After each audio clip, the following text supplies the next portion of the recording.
लोक विचारतात देश कधी बदलेल, पण स्वामी विवेकानंद म्हणतात देश तेव्हाच बदलतो जेव्हा युवक जागा होतो.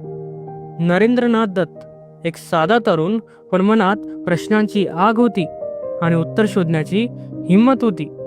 रामकृष्ण परमहंसांच्या चरणी बसून त्यांनी शिकवलं, देव मंदिरात नाही, तो माणसात आहे. 1993 साली शिकागोच्या व्यासपीठावर एक भारतीय उभा राहिला, sisters and brothers of America, आणि त्या एका वाक्याने भारताने संपूर्ण जग जिंकून घेतलं.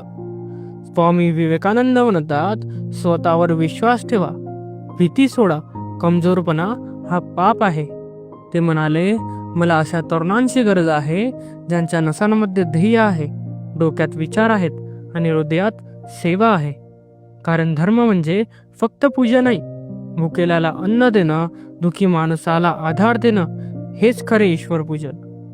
आज जर आयुष्य कठीण वाटत असेल तर एकच वाक्य लक्षात ठेवा, उठा, जागे व्हा आणि ध्येय साध्य होईपर्यंत थांबू नका.